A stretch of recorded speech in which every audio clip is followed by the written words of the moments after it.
I believe that we are in a moment of consequence for our country. I believe that an awful lot of the people and the causes that you and I believe in are on the line in this election.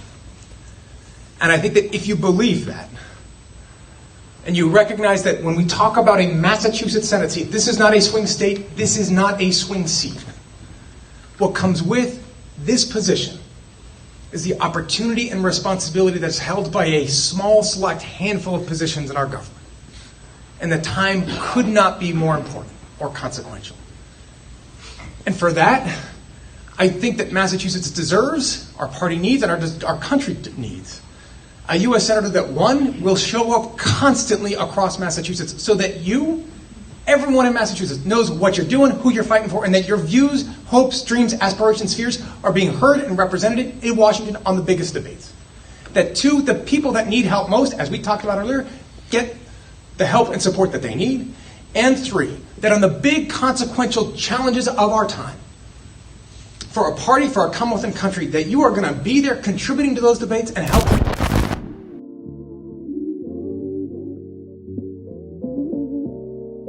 Hey everybody, this is Real Recognized Fate Community Conversations, and today we are here at Joe Kennedy III's Town Hall. He has been here talking about all the things that he's going to do for Massachusetts in general, but specifically for Springfield. Come check it out. Come on out. Love to have you. Thank you. Thank you. Nice to meet you. Nice to meet you. Thank you so much for helping out. Sure.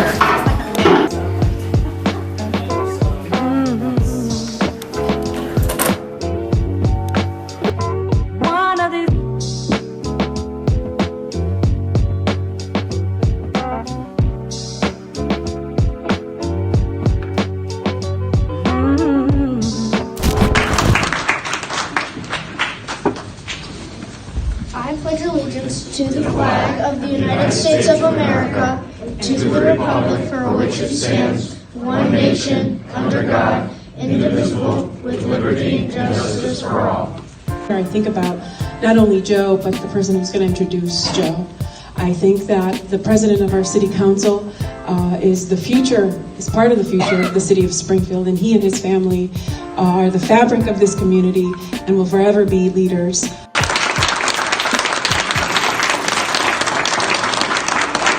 But far too often, we here in Western Mass find ourselves supporting candidates who forget that we even exist when they are in office.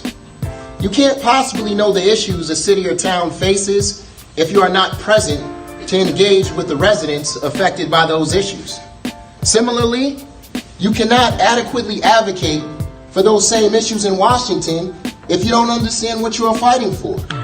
I have every expectation that once Joe is elected to the United States Senate, that he will be just as present here in Western Mass as he will be in Central and Eastern Mass. The second reason why I'm supporting Joe is because it is clear to me that he gets it.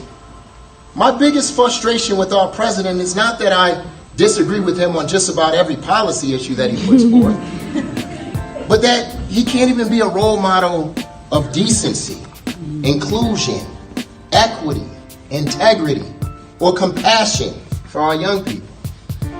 It was clear from my first interaction with Joe that he exuded the very qualities our president lacks and will work to mend a broken system that is further perpetuated by a broken government.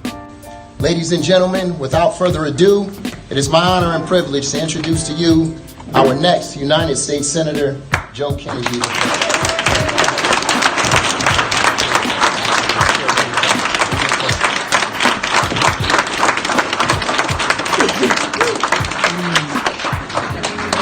That this is not a question of city councilors and other elected officials supporting my vision. The way that we are effective is when you have a senator that supports yours.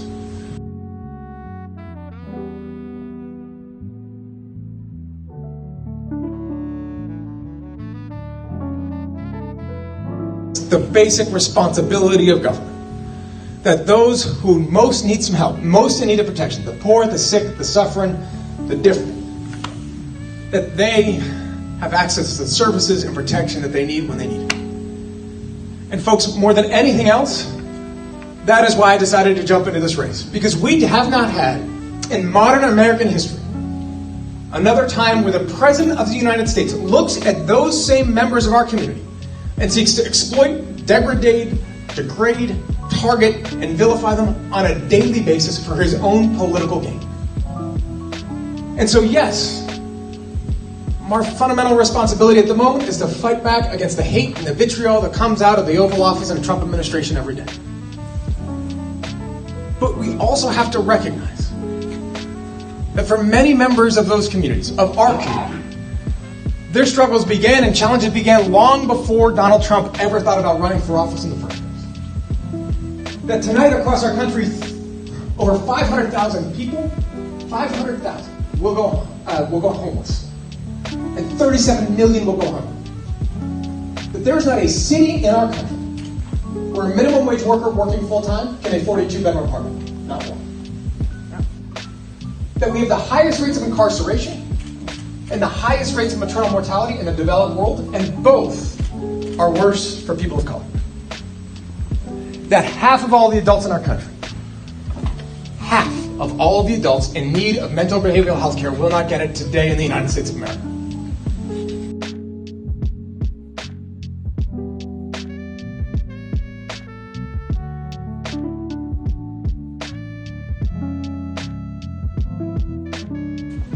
But at its core, that representation, that showing up, is the way that a government makes good on that promise that our founders wrote when our country first came into being.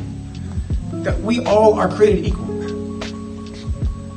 But that we know the moment our founders wrote those words, they broke that promise.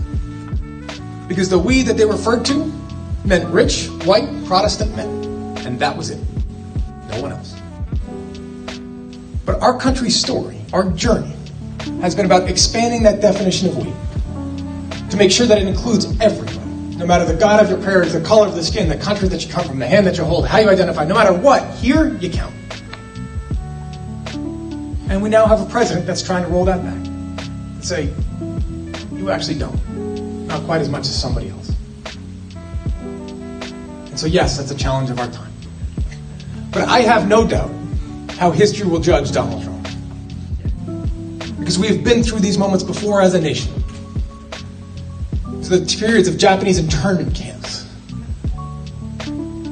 or the St. Louis sending Holocaust refugees to our shores where we say, no, I'm sorry, our country is full. You'll have to turn back. I know what history will write about Donald Trump. The part that is unwritten is about what it says about the rest of us. And whether we did everything we could to make the statement about the country we know we can be and the people that we know that we are. And the beautiful thing about that is that's on us. And there ain't anything you can do to take it away. So my promise to every one of you over the course of the months, if I'm fortunate enough in the years ahead, I will knock on more doors, I will shake more hands, I will have more meats on a stick, I will put more Dunkin' Donuts across this Commonwealth than you could possibly count. And we've been to 4 different Dunkin' Donuts today. Right? And we will keep going. And I am so grateful that you guys are here too, because this is what it's all about. And for that journey, for that effort, I'm all in. And I hope some of you will join us too. Thanks for coming. Let's answer some questions.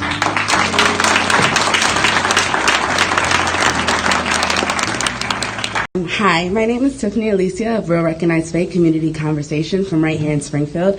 And first of all, I want to commend you because in the spirit of Martin Luther King Jr. weekend, you have absolutely done a phenomenal job addressing a lot of the issues that many people in Congress across this country ignore. For example, your work with the Children Health Insurance Program, Parity Act, ensuring that children have access to mental health and substance abuse services, as well as the Power Act, where you require legal organizations to provide discreet pro bono services to domestic violence victims and sexual assault victims.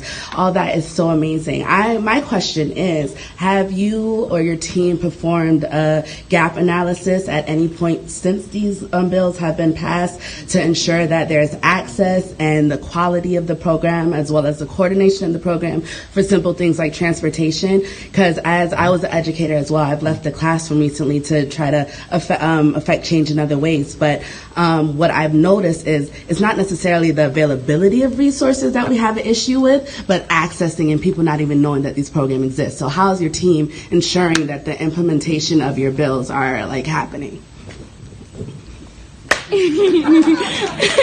Tracy. Tiffany.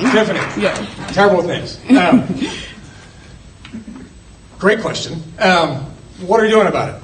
The short answer is, I guess, working on it. The longer answer is, you mentioned the Power Act. The Power Act provides, I worked with a Republican senator, former attorney general, state attorney general up in Alaska, to try to increase the prevalence of access to domestic violence, to resources for domestic violence victims. And the whole point behind that is that there were in fact resources out there, but most folks didn't know about them. So we actually have obligated the chief district judge in every district to actually hold a meeting to basically come in and say, hey, how do we get this word out? Through organizations like, not have to be, but like churches, like local community groups, not just the traditional domestic violence shelter or criminal justice office, right? So that is actually the entire intent behind that bill. It was passed, I think, 2 years ago. I haven't gotten an update yet as to how effective it's been. It's early in terms of the implementation of it. And I'd say the same thing around the CHIP mental health bill that you talked about. That's also very, very early.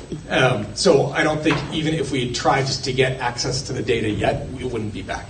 The federal government, for a lot of this stuff, the lag is a couple years in terms of after the bill goes into effect, once the bill passes, the date of implementation, after it's implemented, how that rolls out in terms of access to providers or enforcers or whatever else, and then the time that it takes to actually get that down before you are going to see meaningful adoption. And so I think we have to give it a little bit of time, but 100%, we need to stay on top of it, and we will, because otherwise the bill if it's not doing anything, that's kind of its whole point.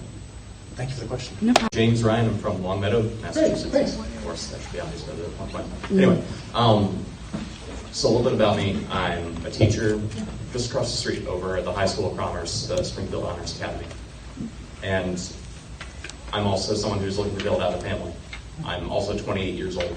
And for all of the things that I do, for all the things I try to accomplish, I also have this sense of dread, of foreboding, that for my future children, for the children that I'm teaching right now, for those lives that I'm trying to kind of help, find success, I look out there, I see a difficult job market, I see a deteriorating climate, I see social security that's becoming less and less solvent by the day, and I kind of sit there and think, who's advocating for all of that? And so my question for you is, if elected, what will you be doing not only to address the issues now, but also be addressing the issues that we're going to be facing 10, 15, 20 years down the line? And remind me your name? James Ryan. James. I was going to say Adam, so I'm glad I asked. Thanks. It's been a long day. Sorry. James. Sir, first off, thanks for the question. You're right. We have, for a younger generation that has now got their feet underneath them, has a professional career in front of them, and is looking to try to make that decision about how do you continue professionally, how do you grow a family, how do you lay roots down and start to become ingrained in the community. Not to convince you even more, give you more ammunition to convince you that you're right, but for a nation that used to say that your pathway to a middle-class job was paid for, it was a high school diploma. One, it's not. Two, what we've done is shift that from saying it's paid for by all of us to saying it's paid for by you to the tune of $1.7 trillion in student loan debt. We've said that the cost of raising a child, because now, in fact, with a changing economy, men and women have greater participation in the workforce, which is great. You also have greater economic demands in a workforce, so both parents have to work, which is okay, but the challenge then is somebody's got to take care of your kid. And so in Massachusetts, like 28 states across the country, the cost of childcare from birth to 5, before you can go into kindergarten, is more than tuition at our public universities. The statewide average to care for a child from birth to 5 is nearly $20,000 per child per year after taxes. If you are fortunate enough to own a home, you've done pretty well in a Massachusetts housing market in the past 10 years. if you could not afford a down payment in that house 10 years ago, the only thing you've seen out of an unprecedented boom in modern American history from an economy is a higher rent bill and perhaps higher healthcare costs. So, when you look out and you say, if I am 28 years old, have invested in my future, am educating kids, am giving back to my community, yet what I essentially have is a greater erosion of my own ability to invest in myself, my family, my future, and overall challenges about what kind of world we are creating for that next generation? Yes. Hi, I'm Tracy Springfield City Councilor. Yes, you are. I already endorsed you. Yes, you did. You answered a lot of my questions, but I got about 25. I was going to say, it sounds like there's one more coming. I'll narrow it down to two. The first being, we spoke a little bit on the phone about the cliff effect. And I don't know, I'm sure everybody knows what it is, but a little bit of background. It's like when folks that's getting some assistance from the government, whether it's SNAP benefits or ETA or housing, they go to work. And then all those benefits decrease and they have to pay more. And so the income that they're making do not support the housing costs that they now incur, the child care costs that they now incur, the DTA, the SNAP benefits decrease, they can't afford that. And it's a trickle effect because they just go back to like not working in order to be able to care for their families because it's just spiraling downward. And so I want to know what your plans are to attack that. And my second thing is the racial inequality, because you have it on your pamphlet. And so I want to know what you plan to do to decrease the racial divide. For example, we have a Masonsburg area of Springfield that's predominantly people of color with low income, and it's becoming a bank desert because they're closing TD Bank in that area, which we're fighting to keep there until we can get another bank in the area. And so it's already a food desert. So these poor, low-income neighborhoods, we're always losing the resources that we need to be successful. You need good food in order to sustain and not have asthma. And we should have access to that in every community. And so I want to know how you plan on attacking that as well. Great, Tracy. 2 easy questions. Thanks so much. You got 22 more. Great. Wonderful. So, let me try to give a crack at them in a relatively concise answer. It's probably not going to be everything that needs to go into this, but we can follow up later. Fair enough?